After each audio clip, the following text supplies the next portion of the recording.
Well, our next speaker is absolutely amazing. You know how we've had all these amazing, strong, powerful women on today?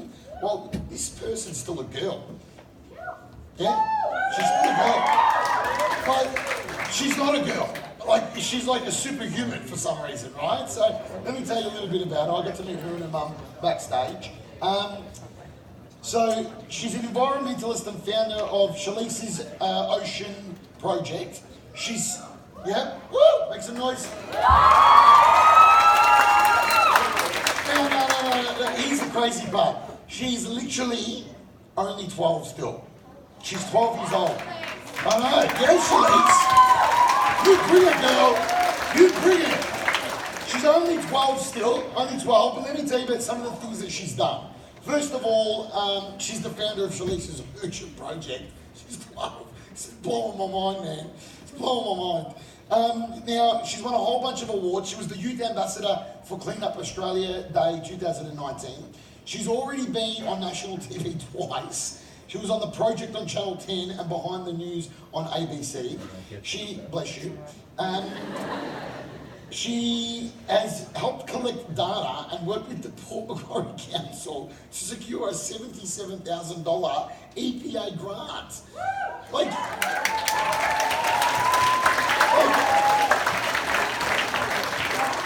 You want to talk about someone who's going to change the world? Most of the politicians in the country haven't even done anything like that before. Right, let alone she's a 12-year-old girl. Imagine that by the time she gets into her 20s, the things she will have accomplished. So and this is all her. This is all her. She's going to take you on once again, education and entertainment, and enlightening discussion, obviously about something that she is very passionate about, which is change the future of our ocean planet and the plastics and the fishing lines and the things that are killing our oceans. And so our oceans are there for the next generation and our generation, 7 generations to come. She's passionate about it. So can you please give her a massive, massive Luminosity welcome for this amazing, inspirational young lady who's going to change the world, Shalise Leesfield! 12-year-old Shalise Leesfield has been cleaning up beaches since she could walk. Then, last October, this happened. I've just seen a pelican with 2 hooks in the side of his neck and also some sort of bobber fishing line wrapped around him, and it's devastating to see. Shalise called wildlife volunteers who helped set it free. Watching from nearby was another pelican, and he's barely left Shalise's side since. He came up to me on the shore and he just stood there looking at me, and he was so little at the time, and he still is now, and it's just amazing how we've built this amazing bond. Shalise named him after the pelican in the Storm Boy movie. Mr. Percival, come on.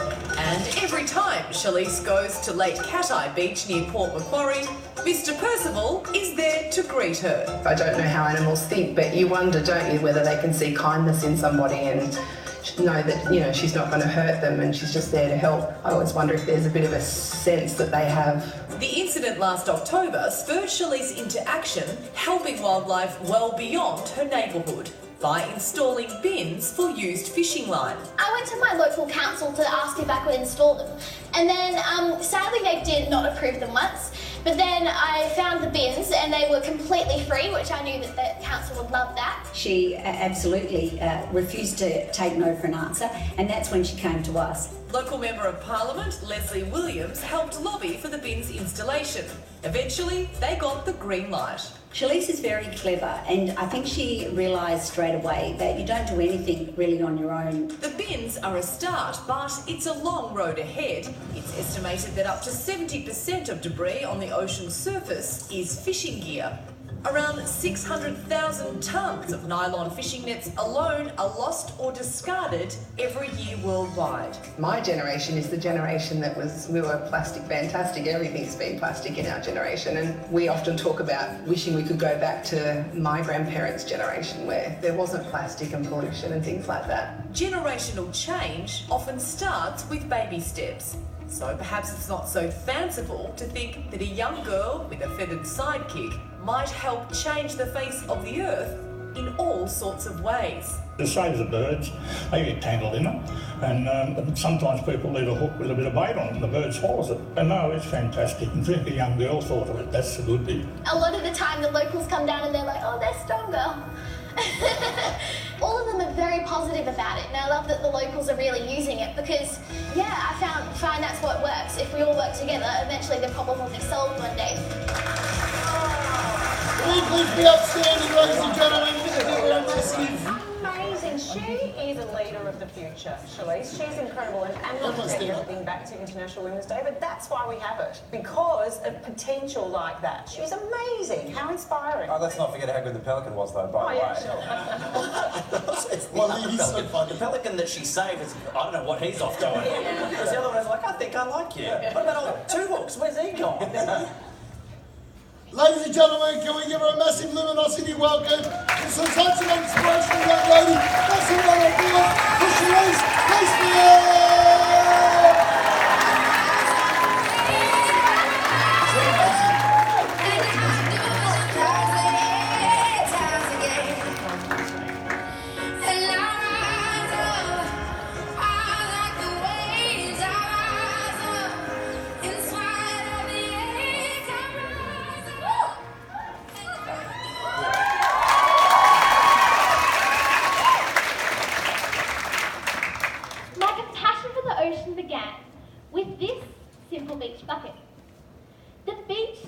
Very exciting place to be. A place of wonder, especially when you were only a few years old. I used to fill this bucket with sand and made the coolest castles. I loved walking the length of the shoreline with this bucket, collecting shells and treasures in it, even rescuing starfish at the rock pool at low tide. Little did I know back then that this bucket was the start of my fascination with the sea, when my compassion for the ocean and the marine animals began. When I was 9, I started noticing a lot of unwanted fishing line and rubbish around my local waterways. And when I found out on the internet about how bad this plastic pollution can be for our marine animals, it made me really upset. And I wanted to become a voice for them and help out because they can't speak for themselves. I thought, how would I feel if people dumped rubbish in my house and backyard, and I had no choice but to live amongst it? This is exactly what we are doing to our marine animals. So it then became my mission to clean up the ocean, to help save the aquatic animals and bird life. You may know this iconic photo, taken in 1968 by an astronaut named Bill Anders, as he looked through a small window of the Apollo 8. From space, he could really see that we live on a fragile ocean planet, a mostly blue sphere, with oceans covering 71% of the Earth. Since this photo was taken, our population has grown from 4 billion to over 7 billion people, and a lot of damage has been done to our oceans during this time. And sadly, our generation is inheriting an ocean that is damaged, and we are growing up in a world that faces some of its biggest environmental challenges ever.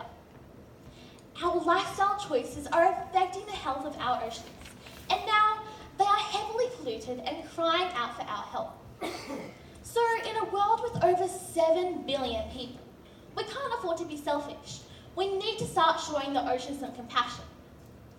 Sadly, due to plastic pollution, that beautiful beach I remember playing on is in danger.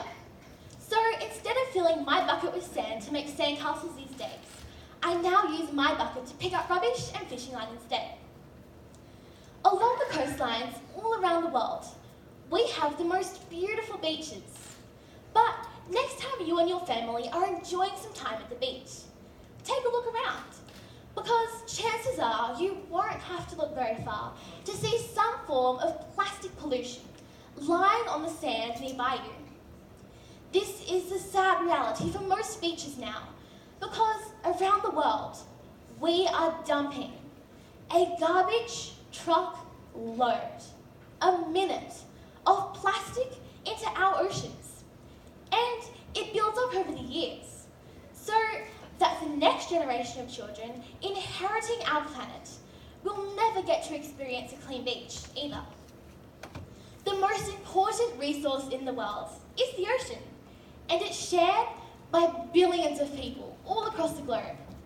In fact, 70% of the world's oxygen actually comes from the ocean, which is why it's called the lungs of our planet. Most people think that the ocean is too vast and invincible to be affected by anything that we do on land.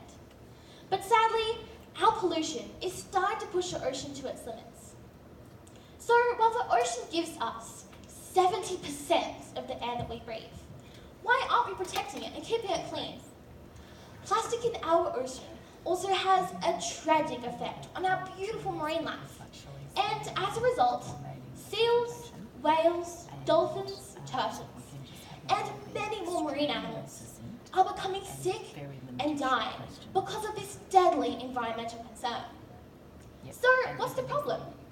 If you look around, you'll probably notice that plastic is everywhere.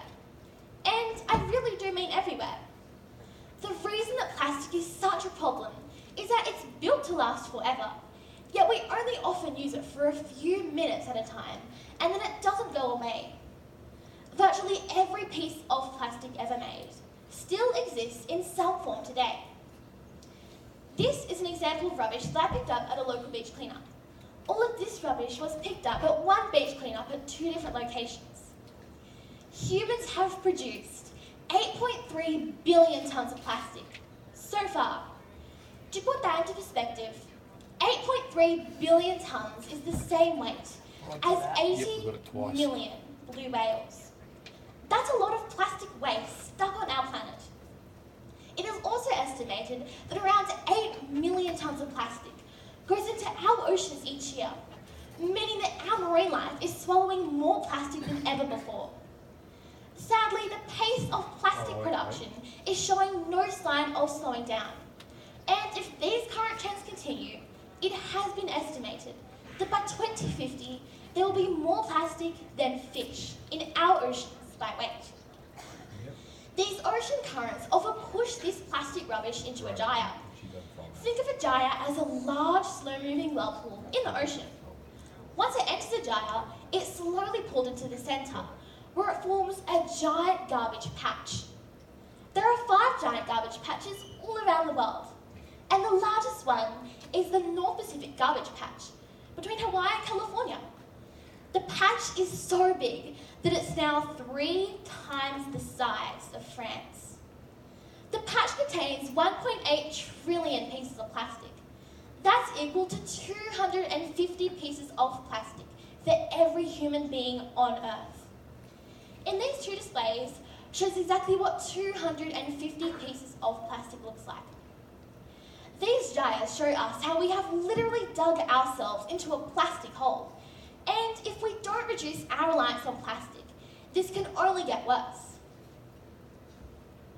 In this container is a single-use plastic bag. The other is a model of a jellyfish.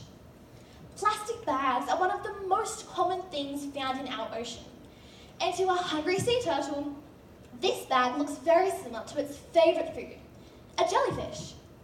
There are 7 sea turtle species around the world that have evolved over hundreds of millions of years.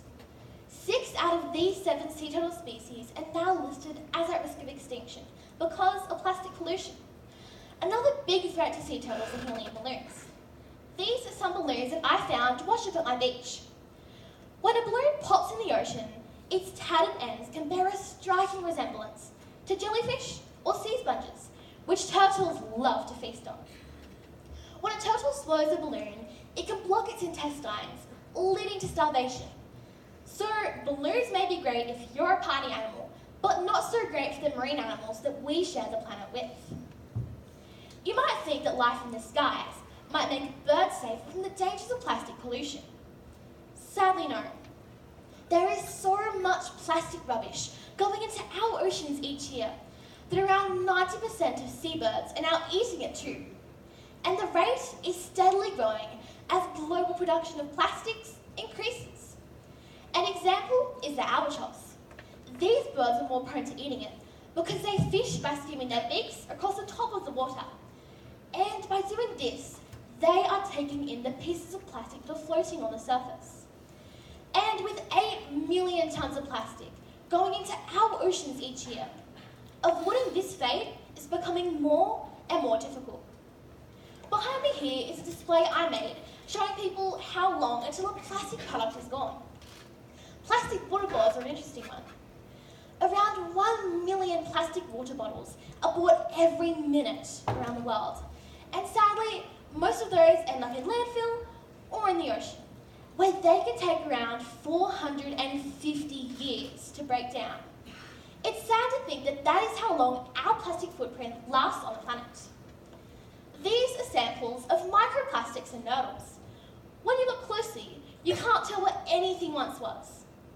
That's because once plastic enters our ocean, it doesn't keep its original shape. Originally, some of these pieces of plastic would have looked just like this actual water bottle. But over time, plastic becomes brittle and breaks down into tiny particles, which are called microplastics. These microscopic pieces of plastic are often mistaken for food by small fish and plankton, until ultimately they make their way back up the food chain and end up on our dinner plates too. So what's in this bottle shows why it's physically impossible for us to do anything about cleaning up the smaller pieces of plastic that have already entered our oceans. We need to stop them from getting there in the first place. So as I started learning more about this issue, I really did feel like I had to do something. Plastinction is a campaign I made up to make people more aware about plastic pollution. The idea is that one day, plastic will become extinct, and not our beautiful marine life, which will keep them safe and thriving in their ocean homes. So, think Plastinction. Make plastic extinct in your life today. The thing is, if we stop buying single-use products, companies will stop making it. We have the power to make them change, and we need to spend our money on sustainable products. So, make the pledge today. If you can't reuse it, refuse it. I look forward to a time when plastic will be extinct. And the only place that we can see it is when we visit a historical museum. Imagine seeing rare plastic objects conserved in glass cabinets, just like these.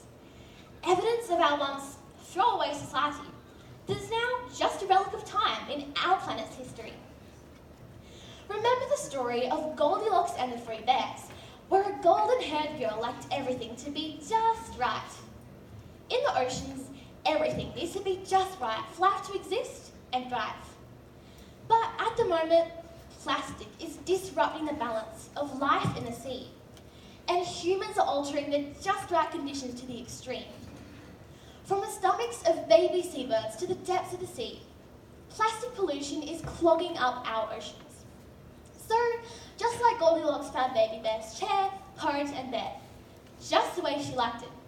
In the oceans, everything needs to be just right for life to exist and thrive. Although the size of the plastic waste problem is scary, the numbers tell us that small actions, like being more aware of your plastic use, can make a big difference. Things like carrying a reusable water bottle, a reusable bag, a keep cup, a reusable straw and cutlery are just a few ideas that can help. And of course, an important one not to forget is that we can all help the ocean by picking up a few pieces of rubbish from our community each day.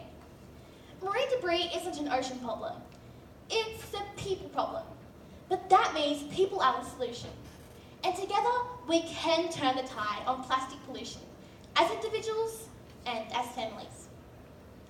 What you do on your own may seem like one tiny drop in the bucket, but if we all work together now, we can show our compassion towards the ocean. The real danger in the ocean has no teeth. Humans are the real threat. It's what we made, this plastic. We depend on it, and now we're drowning in it. And even eating it. In a global study based on nearly 20 years worth of research, scientists have shown that humans are consuming around 5 grams of plastic a week, mostly via drinking tap and bottled water and eating seafood and salt.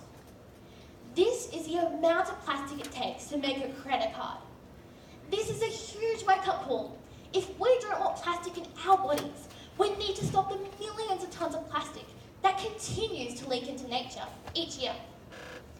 So let's change the world's attitude towards plastic within one generation. Because now, it's a planetary emergency. At this precise moment, it's literally sink or swim. As Anders saw it from the Apollo spaceship over 50 years ago, our planet is an ocean planet, and it's on us to protect the Earth's most important resource. Compassion is the key to saving the ocean. We are the little drops that together make up the ocean, and I believe that we can make a huge wave of change.